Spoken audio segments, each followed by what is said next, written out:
जय महादेव, जय श्री कृष्ण, जय माताजी। सर्व सनातनी धर्म प्रेमी भाइयों અને બહેનોને નવરાત્રીની હાર્દિક શુભકામના। મિત્રો, ભાદરવા માસની અંદર અનેક યજ્ઞો હતા અને તેમની અંદર વિજયવાથી નવરાત્રીના ઘણા બધા લોકોના એવા ફોન આવે કે નવરાત્રી વિશે વહેલા જ જાણ કરો તો વધારે સારું। ઘટ સ્થાપના ક્યારે કરવી?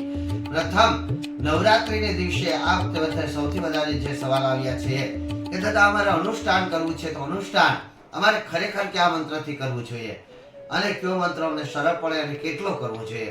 મિત્રો, અનુષ્ઠાન તો આપ આપની શક્તિ અનુસાર કરી શકો અને જે નવરાત્રીમાં જગદંબા નવ દુર્ગાના નવ સ્વરૂપ છે એને પસંદ કરવા માટે આપ કોઈ પણ મંત્ર જે માતાજીના મંત્રો ગણાય છે એ મંત્રનો સાથ સહકાર લઈ શકો છો। પરંતુ અહીંયા સૌથી સિદ્ધિફળ આપનારો મંત્ર કયો છે તો કે નવાણ મંત્ર। નવાણ મંત્ર જો એવું કહેવાય છે કે 1.25 કરોડ નવાણ મંત્ર જો આપ કરી લ્યો તો એ આકાશ ફાડી નાખે છે। આકાશ ફાડી નાખે છે મતલબ તમારી દરેક ઈચ્છાઓ પૂર્ણ થાય છે, તમે જે વિચારો તે થવાની સંભાવના વધી જાય છે અને જે કાંઈ તમે જે કહો છો તે પણ થાય છે। એટલે કે આત્મજ્ઞાનની પ્રાપ્તિ થાય છે, પૂર્વ જ્ઞાનની પ્રાપ્તિ થાય છે। અને આ નવાણ મંત્ર છે ઓમ એમ રીમ ક્લીમ ચામુંડાય વિચે। ઓમ એમ રીમ ક્લીમ ચામુંડાય વિચે। આમાં જે 5 તત્વોનો સમાવેશ થાય છે એટલે કે અગ્નિ તત્વ આવી જાય છે, વાયુ તત્વ આવી જાય છે, પૃથ્વી તત્વ આવી જાય છે અને આકાશ તત્વ આવી જાય છે। અહીંયા ક્લીમ બોલો ત્યારે તમારા શરીરની અંદર અગ્નિ ઉત્પન્ન થાય છે, એમ બોલો એટલે તમારા શરીરની અંદર વાયુ ઉત્પન્ન થાય છે અને હિમ બોલો ત્યારે આકાશ ઉત્પન્ન થાય છે। એટલે કે સર્વત્ર શક્તિ તમને પ્રાપ્ત થઈ જાય છે। તો આપ અનુષ્ઠાન માટે ખાસ કરીને પ્રથમ સંકલ્પ કરો કે તમે કોણ છો, ક્યાં છો, શા માટે છો, શું કરી રહ્યા છો, શું પ્રાપ્ત કરવાની ઈચ્છાથી આ કર્મ કરો છો।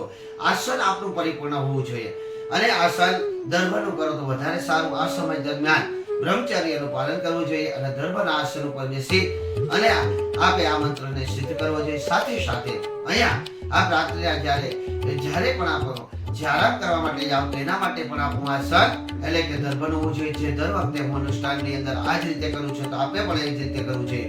અહીંયા પ્રથમ નોરતે જેમાં શૈલપુત્રીનું પૂજન કરવામાં આવે છે। શૈલપુત્રીની કથા મેં ઘણી વખત કીધી છે એટલે અત્યારે કહેતો નથી, પરંતુ અહીંયા એક મંત્ર એક પ્રશ્ન એવો પણ આવ્યો હતો કે અમે દરેક નોરતાના દિવસે અલગ અલગ મંત્રનો જાપ કરી શકીએ?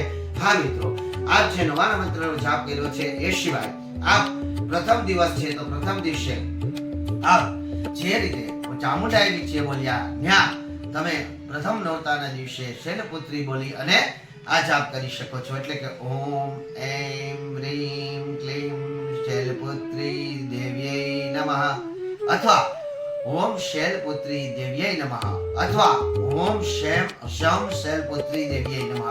આ મંત્રનો આપ જાપ કરી શકો છો। આ જાપનો આપણે સંકલ્પ કરો ત્યારે આપ કેટલા જાપ કરશો એ નક્કી કરીને કેવું પડે કે હું 1 લાખ જાપ કરીશ, 11,000 જાપ કરીશ કે 100 જેટલા પણ આપ શક્તિ હોય એ પ્રમાણે જાપ કરવાનું અનુષ્ઠાન કરો। 100% આપને સિદ્ધિ પ્રાપ્ત થશે। આવી ઘણી બધી સિદ્ધિઓ અનુષ્ઠાનથી પ્રાપ્ત થાય છે, એમાં કોઈ સંદેહ નથી।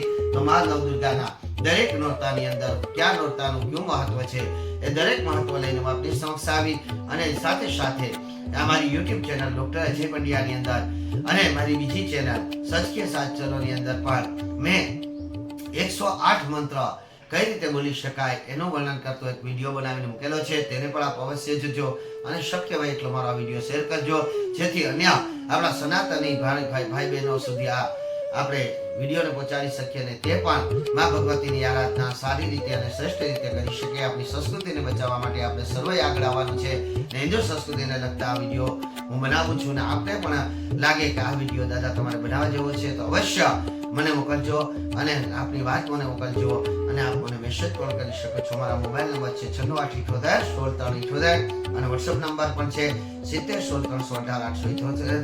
મા નવ દુર્ગાની આપની પર કૃપા વરસતી રહે એવી શુભકામના સાથે જય માતાજી।